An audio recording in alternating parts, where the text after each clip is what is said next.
Another trade proposal has been thrown together, sending Lauri Markkanen to a very unlikely team. This was brought to you by the J-Notes website, and the article is by Matt John, who talks about Bleacher Report's Greg Schwartz proposing a trade that would send Markkanen to a team he has no business being on. Now, the only reason that this makes sense in any stretch of the imagination is because the draft coming up in 2025 is so top heavy with extremely impressive talent. But we're going to break this down in this video. If you're new to the channel, it's your boy Wraith Hoops. Go in and smash that like button, subscribe, and turn on post notifications. I cover as much NBA basketball as possible, so stick around. With that being said, let's go ahead and get into this one.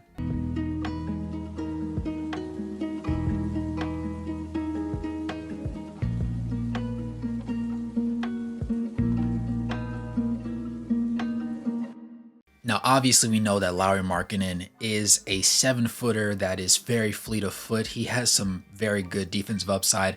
Offensively, though, he's known for making his money as a marksman and also being an elite pick and roll mate for any lead guard that can actually utilize his skill set very well, though the Jazz haven't exactly had that on their roster in particular, though you would probably say that the best pick and rolls probably come from either himself and Chris Dunn at the time or himself and Colin Sexton, who has more of a strong scoring presence individually. That said, the team that Greg Schwartz drew up a trade proposal for was none other than the Atlanta Hawks. If your reaction was a little bit of a head scratcher, mine was too when I first heard it. And honestly, it took a little bit for it to kind of set in and didn't make any sense. In my mind, the Atlanta Hawks are kind of in the NBA purgatory stage, kind of like the Bulls. Not as far down, but considering the fact that they traded away 4 first-round picks and all this stuff to get one DeJounte Murray just for him to come over, Trae Young and him to be inconsistently healthy playing together and shoot effectively dead center 41 and 41 type numbers from a win-loss column perspective when they were on the court, it failed. And then you trade him away to New Orleans and get half as many assets as you traded him for originally, so you lost the trade effectively. Combine that with the fact that now you're stuck with Trae Young, who is a defensive liability for lack of better phrasing, and a cast of role players that isn't going to help bump him over the top or make him a contender. And the question becomes, okay, well, what do they do? In my mind, I thought they were going to take the Brooklyn Nets route where they had Mikal Bridges and ended up sailing him, and now it seems like they're going to have a fire sale on some of their other pieces. They are kind of in that stage where we just don't know. Do they want to trade away Trae Young? Do they want to keep Trae Young? What's going on there? And what the indicators and the feelers out in the league seem to be telling us is that they're going to try and keep building around Trae Young for the remaining couple of years that he has left on his contract, which could be interesting. Nevertheless, though, the interesting thing is that him and Lauri Markkanen would make a very good pick and roll duo. That said, we considered the opportunity of Trae Young coming over to the Utah Jazz, but with so many young, latent talents, and now recently drafting Isaiah Collier, who seems to be more reliable than Keontae George, at least at the point guard spot, it seems like with time, Trae Young coming to Utah is a little bit less likely than we've ever thought it to be. With that in mind, though, that can't stop us from fantasizing. So for a moment, just take into account the fact that with Lauri Markkanen being an elite shooter from three-point range, him having a pick and roll situation with Trae Young could be perfect. Yes, Trae Young has an elite floater bag. Yes, he can shoot threes at a very high clip with high efficiency, though he tends to be streaky from time to time. He was known to be one of the top assisters in the league when he had his last healthy season, and that's why they brought DeJounte Murray over, because they were both 1 and 2 in the assist category. Combine that with the ability of Lauri Markkanen to also be a lob threat at the rim, to shoot off the catch perfectly, because that's where most of his shots come from to begin with, and have him slowly working on his game to become a more viable threat with the ball in his hands, with him putting the ball on the deck. And that would be a very tantalizing duo. I wouldn't say that's a contender considering the rest of the roster's construction, but that's definitely a lot closer than they currently are for sure. The issue, though, is the trade package that he suggested. He said the Hawks will receive Lauri Markkanen. That's redundant. The Jazz will receive Onyeka Okongwu, Dyson Daniels, and Kobe Buffton. Or Buffton. Correct me in the comment section below. A 2025 Lakers unprotected first-round pick and a 2025 Kings top 12 first-round pick. That isn't very great. to be honest. The only thing that makes it very interesting is the fact that both picks would be in this upcoming year's draft. And we know that the Jazz are planning on tanking this year. So having 5 first-round picks in that first round, even if the lottery odds go against you and you end up being a bottom team in the league, but you just can't nab that top 3 spot, having 5 first-round picks, you can kind of package and sandwich those together and make it into another pick that would be more lucrative for your personal gain, even if you can't get the number 1 overall and you can't go Cooper Flag, or if there's somebody else that you really like. There's been a couple guys that have been really standing out lately, and we expect there to be a little bit of a shift because remember, Isaiah Collier was touted as being the number 1 pick that was supposed to come out of this draft. But after 1 year at USC, things went and hit the fan, and so the Jazz got him for less than retail effectively. I believe that there's going to be a possibility for that to happen in this upcoming draft, but we can't count on that.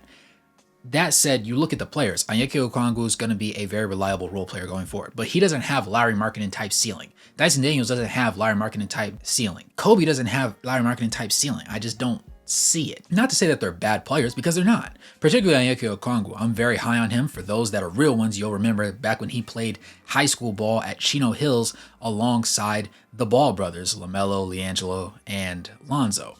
Those were really the days that really put him on the map for myself personally. And then I've kind of brazenly looked over his numbers going forward. And while he is a very solid rotation piece, and I believe on a contender, he would still get minutes, I just don't see that same upside that we saw from Lauri Markkanen.